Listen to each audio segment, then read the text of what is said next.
मुकालमा TV के नए vlog के साथ आपकी खिदमत में हाजिर हूँ।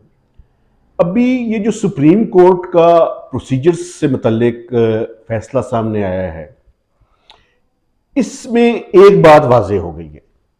वो वाज़ेह ये हो गई है कि पाकिस्तान में आपने सुना होगा कि पॉलिटिकल लेवल पे -1 का फार्मूला, कि जो नापसंदीदा हो इस्टेब्लिशमेंट का, उसको -1 जो है वो फार्मूला सामने आ जाता था कि ना तो ये इलेक्शन लड़ेगा ना इलेक्शन जीतेगा।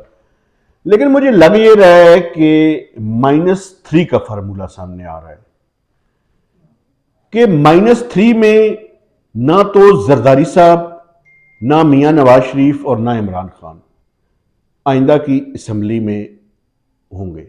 जरदारी साहब, एक तो उनकी सेहत, दूसरा मुझे नहीं लगता कि इन तीनों पार्टीज के जो लीडर्स हैं उनको ये इजाजत दी जाएगी कि वो इलेक्शन लड़े।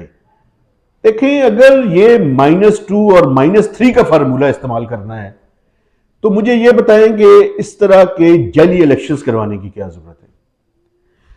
आप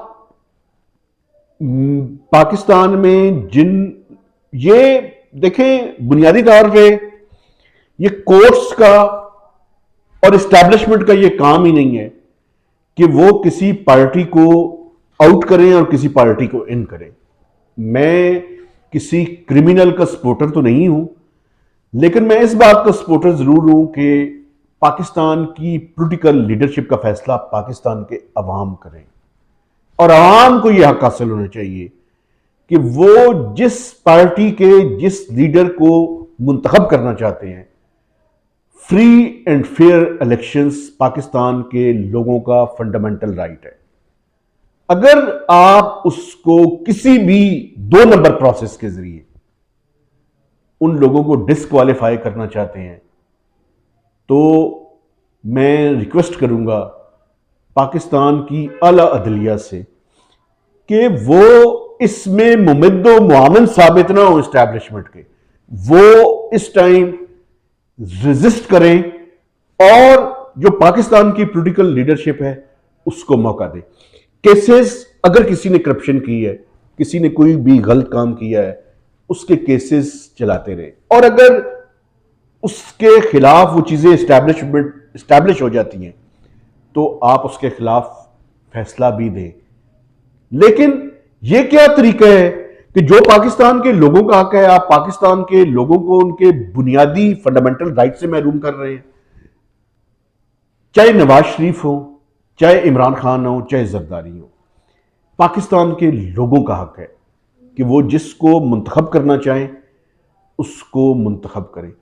आप लोगों का ये काम आप ना बताएं हमें, पाकिस्तान के लोगों को आपके बताने की जरूरत नहीं है। आपसे पूछा किसने है?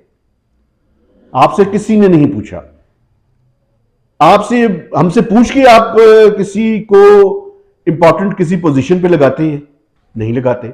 आप जजेस, आप पूछ के लगाते हैं हमें कि कौन सा बंदा जो है, वोटें लेकर आप आते हैं और बताते हैं कि कौन सुप्रीम कोर्ट को जज होना चाहिए या नहीं होना चाहिए।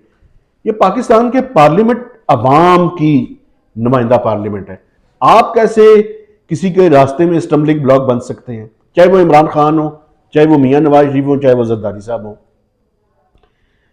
मुझे ये तवक्को नहीं है कि इस वक्त की सुप्रीम कोर्ट मुमिद्दो मुआमन साबित होगी इस्टेब्लिशमेंट की। लेकिन अगर आप इस तरह का फैसला करेंगे कि पाकिस्तान के अवाम जो है वो एक रबर स्टैंप बन जाए, तो ऐसी सुप्रीम कोर्ट भी फिर रबर स्टैंप ही होगी, ऐसी इस्टेब्लिशमेंट भी फिर रबर स्टैंप ही होगी। आप पाकिस्तान के लोगों को यह मौका दें और उनको यह इजाजत दें कि वो इस बारे में फैसला करें। और पाकिस्तान के अवाम को भी चाहिए कि अब वक्त आ चुका है कि अपनी जात, बरादरी, दोस्ती, दुश्मनी, दड़ा, इन चीजों से हटकर मेरिट के ऊपर फैसला करें। क्योंकि अगर मेरिट के ऊपर फैसला नहीं करेंगे तो फिर कल वो गिला नहीं कर सकेंगे कि आज पाकिस्तान में हुक्मरानी जो है वो बेहतर नहीं हो सकती। देखिए, पॉलिटिकल पार्टीज के अंदर भी मसाइल है, हम उसकी भी आपके सामने जो है वो बातें रखेंगे, लेकिन ये उनका फंडामेंटल राइट है। आप कैसे रोक सकते हैं उन्हें?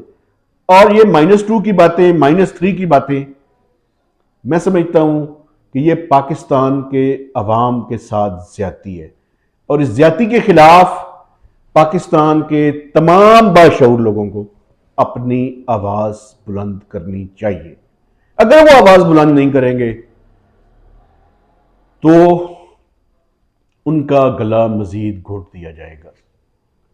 मेहताब हैदर को नए वीलॉग तक इजाजत दीजिए। खुदा हाफिज।